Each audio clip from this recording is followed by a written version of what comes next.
Doctor, ಕಳೆದ ಸಂಚಿಕೆಯಲ್ಲಿ fatty liver ಕುರಿತಾಗಿ ಸವಿಸ್ತಾರವಾಗಿ ತಿಳಿಸಿಕೊಟ್ಟಿದ್ರಿ. ಸೊ ಫ್ಯಾಟಿ ಲಿವರ್ ರೀತಿ ಈಗ IBS ಕೂಡ ತುಂಬಾ ಕಾಮನ್ ಆಗ್ತಿದೆ. ಆ್ಯಂಡ್ ಒಂದಷ್ಟು ರಿಸರ್ಚ್ಗಳ ಪ್ರಕಾರ one of the most common reasons for IBS is stress ಅಂತ ಹೇಳ್ತಾರೆ. So being a gastroenterologist, ನೀವು ಏನು ಹೇಳ್ತೀರಾ? ಸ್ಟ್ರೆಸ್ ನಿಜವಾಗ್ಲೂ IBSಗೆ ಕಾರಣವಾಗುತ್ತಾ? Any other major reason for IBS ಏನಿದೆ ಅಂತ ಹೇಳ್ಕೊಡಿ ಡಾಕ್ಟರ್. ನೀವು ಹೇಳಿದ್ದು ಭಾಳ ಸತ್ಯ. ಅದು ಏನಂದರೆ most important reason for IBS ಅನ್ನೋದು ಸ್ಟ್ರೆಸ್ ಅನ್ನೋದೇ. ಅಂದರೆ ನಮ್ಮದು ಆಟೋನಾಮಿಕ್ ನರ್ವಸ್ ಸಿಸ್ಟಮ್ ಅಂತ ಇದೆ. ಇವಾಗ ಎರಡು ನರ್ವಸ್ ಸಿಸ್ಟಮ್, ಒಂದು ನಮ್ಮ ಕೈಯಲ್ಲೇ ಮಾಡೋದು, ಅಂದರೆ ಇವಾಗ ನರ್ವ್ಸಲ್ಲಿ ನನ್ನ ಕೈ ಮೂಮೆಂಟು ನಾನು ಕಂಟ್ರೋಲ್ ಮಾಡ್ತೀನಿ. ಹಾಗೆ ಕಂಟ್ರೋಲ್ ಮಾಡೋ ಅಂಥದ್ದು ಕೈ ಕಾಲು ಎಲ್ಲ ಪ್ರತಿಯೊಂದು ಮೂಮೆಂಟು ನಾನು ಮಾತಾಡೋದು ಎಲ್ಲ ಅದು ಸೆಂಟ್ರಲ್ ನರ್ವಸ್ ಸಿಸ್ಟಮಲ್ಲಿ ಬರುತ್ತೆ. ಆಟೋನಾಮಿಕ್ ನರ್ವಸ್ ಸಿಸ್ಟಮ್ ಅನ್ನೋದು ನಮ್ಮ ಬೇರೆ ಅಂಗಾಂಗಗಳನ್ನು ಒಳಗಡೆ ಮ್ಯಾನೇಜ್ ಮಾಡುತ್ತೆ. ಎಷ್ಟು ರಕ್ತ ಎಲ್ಲಿಗೆ ಹೋಗಬೇಕು ಅನ್ನೋದು ಮ್ಯಾನೇಜ್ ಮಾಡುತ್ತೆ. ಯಾವುದು ನಮ್ಮ ಕರಳಿನ ಚಲನೆಯನ್ನು ಮ್ಯಾನೇಜ್ ಮಾಡುತ್ತೆ. ಮತ್ತು ಬೇರೆ ಹಾರ್ಟ್ ಹೇಗೆ ಆ್ಯಕ್ಟಿವ್ ಆಗಿರಬೇಕು ಅನ್ನೋದನ್ನು ನೋಡುತ್ತೆ. ಲಂಗ್ಸ್ನ ಹೇಗೆ ಕೆಲಸ ಮಾಡಿಸ್ಬೇಕು ಅನ್ನೋದು ನೋಡುತ್ತೆ. ಕಿಡ್ನೀಸ್ನ ನೋಡುತ್ತೆ. ಅದು ನಮ್ಮ ಕೈಯಲ್ಲಿಲ್ಲ, ಅದು ಎಲ್ಲ ಪೂರ್ತಿ ಆಟೋನಾಮಿಕ್ ನರ್ವಸ್ ಸಿಸ್ಟಮಿಂದ ಆಗೋದು. ಈ ಆಟೋನಾಮಿಕ್ ನರ್ವಸ್ ಸಿಸ್ಟಮಲ್ಲಿ ಪ್ಯಾರಾಸಿಂಪಥೆಟಿಕ್ ಸಿಸ್ಟಮ್, ಸಿಂಪಥೆಟಿಕ್ ಸಿಸ್ಟಮ್ ಅಂತ ಇದೆ, ಎರಡು ಥರ. ಇವೆರಡೂ ಇದು ಎಫೆಕ್ಟ್ ಆಗೋದು ನಮ್ಮ ಎಮೋಷನ್ಸಿಂದ. ಓಕೆ. ಸೊ ಇವಾಗ ನಮಗೆ ಸಡನ್ನಾಗಿ ಹೆದರಿಕೆ ಆಗುತ್ತೆ ಅಥವಾ ಕೋಪ ಬರುತ್ತೆ, ಆವಾಗ ಸಿಂಪಥೆಟಿಕ್ ಸಿಸ್ಟಮ್ ಭಾಳ ಆ್ಯಕ್ಟಿವ್ ಇರುತ್ತೆ. ಸೊ ಫೈಟ್ ಆರ್ ಫ್ಲೀ ಅಂತೀವಿ, ಅಂದರೆ ಜಗಳ ಆದರೂ ಆಡು ಓಡೋದು. ಸೊ ಅಂಥ ಗಾಬರಿ ಆದಾಗ ಅದು ಸಿಂಪಥೆಟಿಕ್ ಸಿಸ್ಟಮ್. ಪ್ಯಾರಾಸಿಂಪಥೆಟಿಕ್ ಸಿಸ್ಟಮ್ ಅದು ನಮ್ಮ ಶಾಂತವಾಗಿರೋದಕ್ಕೆ ನಮ್ಗೆ ಹೆಲ್ಪ್ ಆಗುತ್ತೆ. ಅಂದರೆ ನಾವು ನಾರ್ಮಲಾಗಿ ಏನು ಟೆನ್ಷನ್ ಇಲ್ಲದೆ ನೆಮ್ಮದಿಯಾಗಿದ್ದು ಸಂತೋಷವಾಗಿದ್ದು ಪಾಸಿಟಿವ್ ಥಾಟ್ಸ್ ಎಲ್ಲ ಇಟ್ಕೊಂಡಾಗ ನಮ್ಮ ಪ್ಯಾರಾಸಿಂಪಥೆಟಿಕ್ ಸಿಸ್ಟಮ್ ಸ್ವಲ್ಪ ಸ್ಟ್ರಾಂಗ್ ಆಗುತ್ತೆ. ಸೊ ಈ ಪ್ಯಾರಾಸಿಂಪಥೆಟಿಕ್ ಸಿಸ್ಟಮ್ ಏನು ಮಾಡುತ್ತೆ ಅಂದರೆ ಈ ನಮ್ಮ ಆಹಾರ ಚಲನೆ, ನಾವು ತಿಂದಿದ್ದು ಸ್ವಲ್ಪ ಚೆನ್ನಾಗಿ ಹೋಗೋದಕ್ಕೆ ಎಲ್ಲ ಹೆಲ್ಪ್ ಮಾಡ್ತಾ ಇರುತ್ತೆ.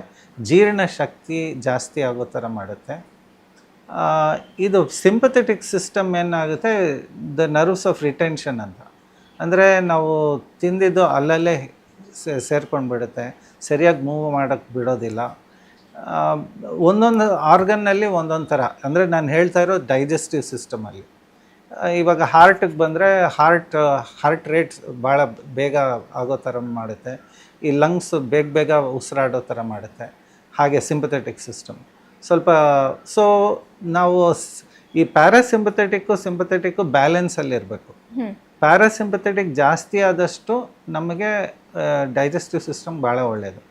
ಈ ಸ್ಟ್ರೆಸ್ ರೆಸ್ಪಾನ್ಸ್ ಅಂತ ಆಗುತ್ತಲ್ಲ, ಆವಾಗ ಸಿಂಪಥೆಟಿಕ್ ಸಿಸ್ಟಮ್ ಜಾಸ್ತಿ ಆಗ್ತಾ ಹೋಗುತ್ತೆ ಆ್ಯಕ್ಟಿವಿಟಿ. ಆವಾಗ ನಮಗೆ ಈ IBS ಅದೆಲ್ಲ ಬರುತ್ತೆ. ಸೊ ಈ IBSನಲ್ಲಿನೂ ಬೇರೆ ಬೇರೆ ಥರ ಇರುತ್ತೆ. ಅಂದರೆ ಒಬ್ಬೊಬ್ಬರಿಗೆ ಭೇದಿ ಜಾಸ್ತಿ ಆಗುತ್ತೆ, ಒಬ್ಬೊಬ್ಬರಿಗೆ ಮೋಷನೇ ಆಗೋದಿಲ್ಲ, ಕಟ್ಕೊಂಡು ಬಿಡುತ್ತೆ. ಸೊ ಎಲ್ಲ ಡಿಫ್ರೆಂಟ್ ಟೈಪ್ಸ್ ಆಫ್ ಸಿಂಪ್ಟಮ್ಸ್ ಬರುತ್ತೆ.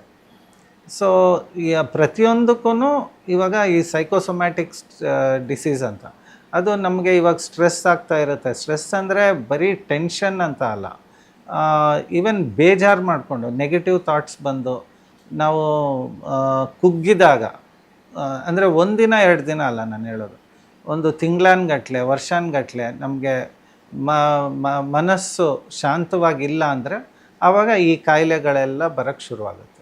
ಓಕೆ. ಈಗ ಹೊಟ್ಟೆಗೆ ಸಂಬಂಧಿಸಿದ ಯಾವುದೇ ಕಾಯಿಲೆ ಆಗಿದ್ರು ಸೊ ಫುಡ್ ತುಂಬಾ ಮ್ಯಾಟ್ರ್ ಆಗುತ್ತೆ, ನಾವು ಯಾವ ರೀತಿ ಆಹಾರ ಸೇವಿಸ್ತೀವಿ ಅಂತ. ಸೊ IBSಗೆ ಯಾವ್ಯಾವ ಆಹಾರಗಳು ಈ IBSನ್ನು ಟ್ರಿಗರ್ ಮಾಡುತ್ತೆ ಅಥವಾ ಅಗ್ರವೇಟ್ ಮಾಡುತ್ತೆ ಅಂತ ಡಾಕ್ಟರ್? ಇವಾಗ ಇಂಡಿವಿಜುವಲ್ ರೆಸ್ಪಾನ್ಸಸ್ ಅಂತ ಬೇರೆ ಬೇರೆ ಥರ ಇರುತ್ತೆ. ಒಬ್ಬೊಬ್ಬರಿಗೆ ಒಂದೊಂದು ಸ್ವಲ್ಪ ಡಿಫ್ರೆನ್ಸಸ್ ಇರುತ್ತೆ.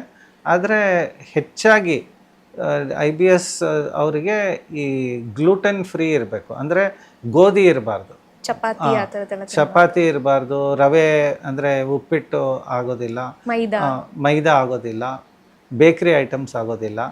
ಆಮೇಲೆ ಕೆಲವರಿಗೆ ಹಾಲು ಆಗೋದಿಲ್ಲ, ಸೊ ಹಾಲೂ ಕುಡಿಯೋಂಗಿಲ್ಲ.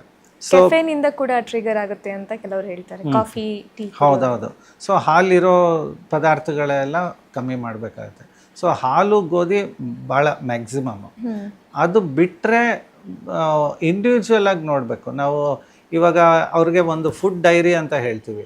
ಅವ್ರು ಇಟ್ಕೊಂಡು ಯಾವ್ಯಾವ ನಿಮಗೆ ಬೇದಿ ಆಯಿತು ಇವತ್ತು ಅಥವಾ ಏನಾದರೂ ಅಪ್ಸೆಟ್ ಆಯಿತು, ಹಿಂದಿನ ದಿನ ಅಥವಾ ಇವತ್ತು ಬೆಳಿಗ್ಗೆಯಿಂದ ಸಾಯಂಕಾಲದವರೆಗೂ ಏನೇನು ತಿಂದ್ರಿ ಅಂತ ಬರೆದಿಟ್ಕೊಳ್ಳಿ ಅಂತೀವಿ. ಸೊ ಹಾಗೆ ಒಂದು 4-5 ಸಲ ಆದಾಗ ಬರೆದಿಟ್ಕೊಂಡ್ರೆ ನಮ್ಗೆ ಅರ್ಥ ಆಗುತ್ತೆ ಇಂಥ ಪದಾರ್ಥದಿಂದ ಇದೇ ಕಾಮನ್ ಆಗಿತ್ತು, ಪ್ರತಿ ಸಲ ಇದು ತಿಂದಾಗಲೇ ಅವ್ರಿಗೆ ಹಂಗಾಯಿತು ಅಂತ. ಸೊ ಅದನ್ನು ಅವಾಯ್ಡ್ ಮಾಡ್ಕೊಂಡು ಹೋಗಬೇಕು. ಓಕೆ. ಈ ಇರಿಟೇಬಲ್ ಬೌವೆಲ್ ಸಿಂಡ್ರೋಮ್ ಏನಿದೆ, ಇದರಿಂದ ಇರ್ರೆಗ್ಯುಲಾರಿಟಿ ಕ್ರಿಯೇಟ್ ಆಗೋ ಚಾನ್ಸಸ್ ಇದೆಯಾ? ಬೌವೆಲ್ ಮೂವ್ಮೆಂಟ್ ಇರ್ರೆಗ್ಯುಲರ್ ಆಗೋ ಚಾನ್ಸಸ್ ಇದೆಯಾ? ಹೌದು. ಸೊ ಇದು ಭಾಳ ಜನಕ್ಕೆ ಭೇದಿ ಮಾಡುತ್ತೆ. ಅಂದರೆ ದಿನಕ್ಕೆ 4-5 ಸಲ ಮೋಷನ್ಸ್ ಆಗ್ತಾ ಇರುತ್ತೆ, ಅಥವಾ ಇನ್ನೂ ಜಾಸ್ತಿನೇ ಆಗ್ತಾ ಇರ್ಬೋದು. ತಿಂದಿದ ತಕ್ಷಣ ಹೋಗ್ತಾ ಇರ್ಬೇಕು, ಟಾಯ್ಲೆಟ್ಗೆ ಹೋಗಬೇಕು ಅಂತ ಅನಿಸುತ್ತೆ. ಆಮೇಲೆ ಕೆಲವ್ರಿಗೆ ಮಲಬದ್ಧತೆ ಕೂಡ ಆಗ್ಬೋದು, ನಾನು ಹೇಳ್ದಂಗೆ ಕಾನ್ಸ್ಟಿಪೇಷನ್ ಆಗುತ್ತೆ. ಹಾಂ. ಸೊ 2 ಥರ ಆಗ್ಬೋದು. ಆಮೇಲೆ ಹೊಟ್ಟೆ ಹಿಂಡೋದು, ಅವಾಗವಾಗ ಹಿಂಡೋದು, ಆಮೇಲೆ ಮೋಷನ್ಗೆ ಹೋಗೋಕ್ಕೆ ಮುಂಚೆ ಹಿಂಡೋದು, ಹಾಗೆಲ್ಲ ಶುರುವಾಗುತ್ತೆ. ಮತ್ತು ಊಟ ಸರಿಯಾಗಿ ಸೇರೋದಿಲ್ಲ, ವೆಯ್ಟ್ ಲಾಸ್ ಅನ್ನೋದು ಶುರುವಾಗುತ್ತೆ, ಜೀರ್ಣ ಸರಿಯಾಗಿ ಆಗೋದಿಲ್ಲ. ಸೊ ಇಷ್ಟು ಆಗ್ಬೋದು. ಆಮೇಲೆ ಕೆಲವು ಕಡೆ ಅದು ಬರ್ತಾ ಬರ್ತಾ ಏನಾಗುತ್ತೆ, ಒಳಗಡೆ ಹುಣ್ಣುಗಳಾಗಕ್ಕೆ ಶುರುವಾಗುತ್ತೆ. ಅಂದರೆ IBS ಜಾಸ್ತಿ ಆಗ್ತಾ ಅಲ್ಸರ್ಸ್ ಜಾಸ್ತಿ ಆಗುತ್ತೆ. ಸೊ ಅಲ್ಸರ್ಸ್ ಜಾಸ್ತಿ ಆದಾಗ ಅದು ಬೇರೆ ಕಾಯಿಲೆಗಳೇ ಬರುತ್ತೆ.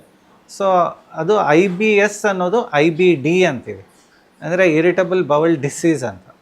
ಸೊ ಡಿಸೀಸ್ ಆಗೋ ನೆಕ್ಸ್ಟ್ ಸ್ಟೆಪ್ಗೆ ಹೊರಟೋಗಿದೆ ಅಂತ. ಸೊ ಹಂಗಾದಾಗ ಮೇಯ್ನಾಗಿ ಅದರಲ್ಲಿ 2 ಕಾಯಿಲೆಗಳಿದೆ. ಒಂದು ಕ್ರೋನ್ಸ್ ಡಿಸೀಸ್ ಅಂತೀವಿ, ಇನ್ನೊಂದು ಅಲ್ಸರೇಟಿವ್ ಕೊಲೈಟಿಸ್ ಅಂತೀವಿ. ಕ್ರೋನ್ಸ್ ಡಿಸೀಸ್ ಅನ್ನೋದು ಜಾಸ್ತಿ ಚಿಕ್ಕ ಕರಳಿಗೆ ಬರೋವಂಥ ಕಾಯಿಲೆ. ಅಲ್ಸರೇಟಿವ್ ಕೊಲೈಟಿಸ್ ಅನ್ನೋದು ಹೆಚ್ಚಾಗಿ ದೊಡ್ಡ ಕರಳಿಗೆ ಬರೋ ಕಾಯಿಲೆ. ಸೊ ಅಲ್ಸರೇಟಿವ್ ಕೊಲೈಟಿಸಲ್ಲಿ ಎಲ್ಲ ಅಲ್ಸರ್ಸ್ ಆಗೋಗಿರುತ್ತೆ, ಒಳಗಡೆ ಸಿಕ್ಕಾಪಟ್ಟೆ ಹುಣ್ಣುಗಳಾಗಿ ಮೋಷನ್ನಲ್ಲಿ ಆಮು ರಕ್ತ ಹೋಗೋದು ಅದೆಲ್ಲ ಜಾಸ್ತಿ ಆಗುತ್ತೆ. 2ರಲ್ಲೂ ಹೊಟ್ಟೆ ನೋವು ಜಾಸ್ತಿ ಇರುತ್ತೆ. ಕ್ರೋನ್ಸ್ ಡಿಸೀಸಲ್ಲಿ ಅಲ್ಲಲ್ಲಿ ಕರಳು ಸಣ್ಣಕ್ಕಾಗೋಗ್ಬಿಡುತ್ತೆ, ಚೆನ್ನಾಗಿ ಗಟ್ಟಿಯಾಗಿಬಿಟ್ಟು ಅಬ್ಸ್ಟ್ರಕ್ಷನ್ ಶುರುವಾಗುತ್ತೆ. ಸೊ ಅವರಲ್ಲಿ ಸರಿಯಾಗಿ ಊಟ ಸೇರ್ತಾ ಇರಲ್ಲ, ಆವಾಗವಾಗ ವಾಂತಿಗಳು ಆಗ್ತಾ ಇರೋದು, ಮತ್ತು ತೂಕ ಕಮ್ಮಿ ಆಗ್ತಾ ಹೋಗ್ತಾರೆ. ಸೊ ಅದೆಲ್ಲ ಕ್ರೋನ್ಸ್ ಡಿಸೀಸ್ನಲ್ಲಿ ಜಾಸ್ತಿ. ಅಲ್ಸರೇಟಿವ್ ಕೊಲೈಟಿಸಲ್ಲಿ ಬೇದಿ ರಕ್ತ ಹೋಗೋದು ಅದೆಲ್ಲ ಜಾಸ್ತಿ. ಓಕೆ ಸರ್, IBS ಅನ್ನು ಮನೇಲೇ ಟ್ರೀಟ್ ಮಾಡ್ಕೋಬೋದಾ? ಅಂದರೆ ಲೈಫ್ ಸ್ಟೈಲ್ ಮಾಡಿಫಿಕೇಷನ್ಸಿಂದ ಇದಕ್ಕೆ ಚಿಕಿತ್ಸೆ ಪಡ್ಕೋಬೋದಾ, ಅಥವಾ ಡಾಕ್ಟರ್ ಹೆಲ್ಪ್ ತಗೊಳ್ಳೋ ಅವಶ್ಯಕತೆ ಇದೆಯಾ ಅಂತ? ಇದು ಮೊಟ್ಟ ಮೊದಲನೇದಾಗಿ ಬೇಕಾಗಿರೋದೇನೆಂದರೆ ಅವರ ಮನಸ್ಸಿನ ಸ್ಥಿತಿ ಅದು ಸರಿ ಹೋಗಬೇಕು, ಸ್ಟ್ರೆಸ್ ಕಮ್ಮಿ ಮಾಡ್ಕೋಬೇಕು. ಸೊ ಸ್ಟ್ರೆಸ್ ಕಮ್ಮಿ ಮಾಡೋದು ಡಾಕ್ಟರ್ಸ್ ಅಡ್ವೈಸ್ ತಗೋಬೇಕು, ಬಟ್ ಅವರಾಗೆ ಮಾಡ್ಕೋಬೇಕು. ಅಂದರೆ ಯಾವುದರಿಂದ ಅವ್ರಿಗೆ ಸ್ಟ್ರೆಸ್ ಆಗ್ತಾ ಇದೆ ಅದನ್ನು ಅವಾಯ್ಡ್ ಮಾಡಬೇಕು. ಅಂದರೆ ಅವರ ಕೆಲಸದಲ್ಲಿ ಪ್ರಾಬ್ಲಮ್ಸ್ ಇರ್ಬೋದು, ಮನೆಯಲ್ಲೇ ಪ್ರಾಬ್ಲಮ್ಸ್ ಇರ್ಬೋದು, ಬಟ್ ಅವರ ಆ್ಯಟಿಟ್ಯೂಡ್ನಲ್ಲಿ ಪ್ರಾಬ್ಲಮ್ ಇರ್ಬೋದು. ಪ್ರತಿಯೊಂದಕ್ಕೂ ಟೆನ್ಷನ್ ತಗೋತಾ ಇರ್ತಾರೆ, ಪ್ರತಿಯೊಂದು ಒಂದು ಚಿಕ್ಕದೂ ದೊಡ್ಡದಾಗಿ ಅನ್ಕೋತಾ ಇರ್ತಾರೆ, ಮತ್ತು ಎಲ್ಲದಕ್ಕೂ ಹೆದರ್ತಾ ಇರ್ತಾರೆ. ನಾನು ಹಿಂಗೆ ಮಾಡಿದ್ರೆ ಹೆಂಗಾಗ್ಬಿಡ್ಬೋದು, ನಾನು ಹೊರಗಡೆ ಹೋದರೆ ನನಗೇನಾಗುತ್ತೋ ಏನೋ, ಹಾಗೆ ಒಂದೊಂದೇ ಇದಾಗ್ತಾ ಇರುತ್ತೆ. ಒಂದೊಂದು ಕೆಲಸದಲ್ಲಿ ಸಿಕ್ಕಾಪಟ್ಟೆ ಸ್ಟ್ರೆಸ್ಸು, ಡಿಸ್ಟರ್ಬೆನ್ಸ್, ಇವಾಗ BPO ಅಂಥವೆಲ್ಲ ಜಾಸ್ತಿ ಇದೆ. ಸೊ ಡ್ಯೂಟಿ ಅವರ್ಸ್ ಸರಿಯಾಗಿರೋದಿಲ್ಲ. Sleep pattern is very very important. ನಮ್ಮದು ಬಯೋಲಾಜಿಕಲ್ ರಿದಮ್ ಅಂತ ಇರುತ್ತೆ. ಸೊ ನಾವು ರಾತ್ರಿನೇ ನಿದ್ದೆ ಹೋಗಬೇಕು. ನಮ್ಮ ನೈಟ್ ಡ್ಯೂಟಿ ಇದ್ದು ಸೊ 1 ತಿಂಗಳು ಮತ್ತು 1 ತಿಂಗಳು ಡೇ ಡ್ಯೂಟಿ ಇದ್ದಾಗ ಅದು ಬಯೋಲಾಜಿಕಲ್ ರಿದಮ್, ಸರ್ಕೈಡಿಯನ್ ರಿದಮ್ ಅಂತ, ಅದು ಪೂರ್ತಿ ಡಿಸ್ಟರ್ಬ್ ಆಗೋಗುತ್ತೆ. ಅದು ಡಿಸ್ಟರ್ಬ್ ಆದಾಗ್ಲೂ ನಮಗೆ ಸ್ಟ್ರೆಸ್ ಲೆವೆಲ್ಸ್, ಈ ಹಾರ್ಮೋನ್ಸ್ ಹೆಚ್ಚು ಕಮ್ಮಿ ಆಗುತ್ತೆ, ಸಿಂಪಥೆಟಿಕ್ ಸಿಸ್ಟಮ್, ಪ್ಯಾರಾಸಿಂಪಥೆಟಿಕ್ ಸಿಸ್ಟಮ್, ಮತ್ತು ನಮಗೆ ಒಬಿಸಿಟಿನೂ ಅದರಿಂದ ಬರ್ಬೋದು, ಮತ್ತು ಕಾಯಿಲೆಗಳು IBS ಭಾಳ ಜಾಸ್ತಿ ಬರುತ್ತೆ ಅದರಿಂದ. ಅದನ್ನೆಲ್ಲ ನಾವು ಕಮ್ಮಿ ಮಾಡ್ಕೋಬೋದು. ಬಟ್ ಇದಕ್ಕಿಂತ ಹೆಚ್ಚಾದಾಗ ನಾವು ಕೆಲವು ಔಷಧಿಗಳು ಬೇಕಾಗುತ್ತೆ. ಸೊ ಆವಾಗ ನಾವು ಡಾಕ್ಟರ್ಸ್ ಹತ್ರ ಹೋಗ್ತೀವಿ. ಡಾಕ್ಟರ್ಸು ಬೇರೆ ಬೇರೆ ಇದು ಲೆವೆಲಲ್ಲಿ ಟ್ರೀಟ್ ಮಾಡ್ತಾರೆ. ಫಸ್ಟು ಮನಸ್ಸು ಸರಿ ಹೋಗೋದಕ್ಕೆ, 2ನೇದು ಇಂಟೆಸ್ಟೈನ್ಸ್ನಲ್ಲಿ ಮೂಮೆಂಟು ಎಲ್ಲ ಸರಿ ಹೋಗೋದಕ್ಕೆ, 3ನೇದು ಆ ಬ್ಯಾಕ್ಟೀರಿಯಾ ಬೇರೆ ಆಗೋಗಿರುತ್ತೆ, ನಮ್ಮ Good bacteria, ಕರಳಿನಲ್ಲಿ bad bacteria. ಇರುವಂಥ ಬ್ಯಾಕ್ಟೀರಿಯಾ. ಸೊ ಅದೂ ಸ್ವಲ್ಪ IBS ಮಾಡ್ತಾ ಇರುತ್ತೆ. ಸೊ ಆ ಕೆಟ್ಟ ಬ್ಯಾಕ್ಟೀರಿಯಾ ಎಲ್ಲ ಹೋಗಿ ಒಳ್ಳೆ ಬ್ಯಾಕ್ಟೀರಿಯಾ ರೀಪ್ಲೇಸ್ ಆಗೋದಕ್ಕೆ ಪ್ರೀಬಯೋಟಿಕ್ಕು ಪ್ರೋಬಯೋಟಿಕ್ಸ್ ಅಂತ ಮಾತ್ರೆಗಳು ಬರುತ್ತೆ, ಅದನ್ನು ಕೊಡ್ತಾರೆ. ಸೊ ಈ ಕೆಲವು ಔಷಧಿಗಳೆಲ್ಲ ಕೊಡ್ಬೋದು. ಬಟ್ ಇದು IBDಗೆ ಹೋದಾಗ ಅದಕ್ಕೆ ಬಹಳಷ್ಟು ಜಾಸ್ತಿ ಔಷಧಿಗಳು ಕೊಡಬೇಕಾಗುತ್ತೆ. ಸ್ವಲ್ಪ ಇಮ್ಯೂನ್ ರೆಸ್ಪಾನ್ಸೂ ಚೇಂಜ್ ಆಗೋಗಿರುತ್ತೆ ಬಾಡಿನಲ್ಲಿ. ಆವಾಗ ನಾವು ಸ್ಟೀರಾಯ್ಡ್ಸ್ ಕೊಡಬೇಕಾಗುತ್ತೆ, ಮತ್ತು ಬಯೋಲಾಜಿಕಲ್ಸ್ ಅಂತ ಸ್ವಲ್ಪ ಭಾಳ ಕಾಸ್ಟ್ಲಿ ಮೆಡಿಸಿನ್ಸ್ ಎಲ್ಲ ಕೊಡಬೇಕಾಗುತ್ತೆ. ಆವಾಗ ಅವರು ಡಾಕ್ಟ್ರನ್ನ ನೋಡಲೇಬೇಕು.